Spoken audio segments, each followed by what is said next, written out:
Last class में cash basis of accounting देखा था। कैश बेसिस कहता था कि हम इनकम और एक्सपेंस तब रिकॉर्ड करेंगे जब कैश या तो मिल गया या हमने पे कर दिया। ठीक है, आई बात समझ में? यानी उस बेसिस पे क्रेडिट ट्रांजैक्शंस को इग्नोर किया जा रहा था। ठीक है, तो हमने उसके कुछ एडवांटेजेस और डिसएडवांटेजेस देखे थे। एडवांटेजेस में हमने बात की थी कि वो सिंपल है, रियलिस्टिक है। ठीक है, डिसएडवांटेज में हमने बात की थी कि यार वो क्रेडिट ट्रांजैक्शन ही रिकॉर्ड नहीं करता तो ट्रू एंड फेयर व्यू नहीं मिलेगा। ठीक है, ये सब चीजें की थी। तो आज हम सेम बात करेंगे for accrual basis of accounting. लिखेंगे accrual basis of accounting records incomes when they are earned और accrued irrespective of the fact whether cash is received or not. Similarly, expenses are recorded when they are incurred or become due. समझते हैं पहले इस definition. कुछ words आते हैं इसमें। क्या कह रहा है? Accrual basis of accounting records income when they are earned, first word is earned, और accrued, second word is accrued. क्या है इसका मतलब? अर्न्ड का मतलब एक्चुअली में हमने अर्न कर ली और हमें साथ साथ मिल भी गई। ठीक है।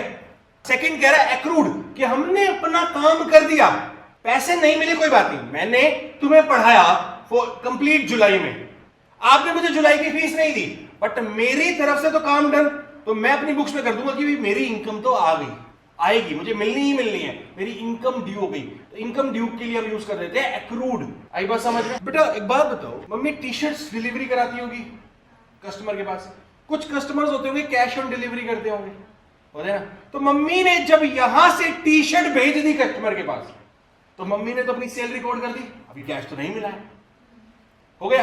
तो मम्मी के लिए तो क्या हो गई? इनकम ड्यू हो चुकी है ना, मम्मी ने तो मान लिया मेरी तो सेल पक्की, दैट इज कॉल्ड एक्रूड। आई बात समझ में? और दूसरा कस्टमर है जो सीधा यूपीआई कर देता है, तो मम्मी के अकाउंट में सीधा पैसा आ गया, that is earned. Income earned और एक्रूड, दोनों केस में हम रिकॉर्ड करेंगे इनकम एक्रूअल बेसिस में साथ साथ। Similarly expenses are recorded when they are incurred.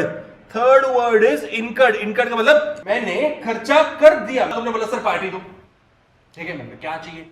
Sir cold drink पिला। मनी को भेजा, मैंने मनी आज जाके कोल्ड ड्रिंक लिया, मनी लेके गया मुझसे 100 रुपए, कोल्ड ड्रिंक लेके आ गया, मेरा एक्सपेंस है, मैंने पे कर दिया, यानी मैंने इनकर कर दिया।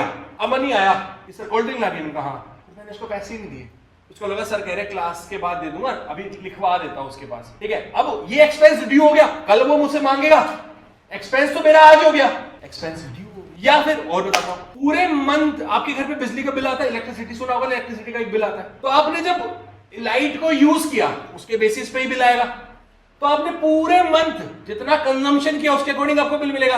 बिल की पेमेंट होती है 20 डेज बाद, 30 डेज बाद, पर आपका एक्सपेंस तो आज ड्यू हो गया ना, तो आप पे तो करना ही है ना।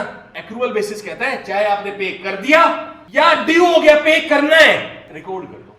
तो fourth word is become due. ठीक है, आई बात समझ में? यहां तक कोई प्रॉब्लम? लिखेंगे advantages. First, it disclose true. देखो जो उसका डिसएडवांटेज था वो इसका एडवांटेज है, प्रॉफिट और लॉस। ठीक है। सेकंड, वहां पे वो मैचिंग कंसेप्ट को फॉलो नहीं करता था, ये करता है, it follows matching principle of account. Third, वहां पे उसको कंपनीज एक्ट रिकॉग्नाइज नहीं करता था, इसको करता है, it is recognised by companies act 2030। ठीक है।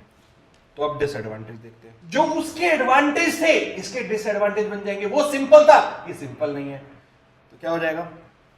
It is not as simple as cash basis. वहां पे हमने पढ़ा था, वहां पे एस्टिमेट्स एंड पर्सनल जजमेंट की रिक्वायरमेंट नहीं होती। क्या होती है? It requires the use of estimates, personal judgements.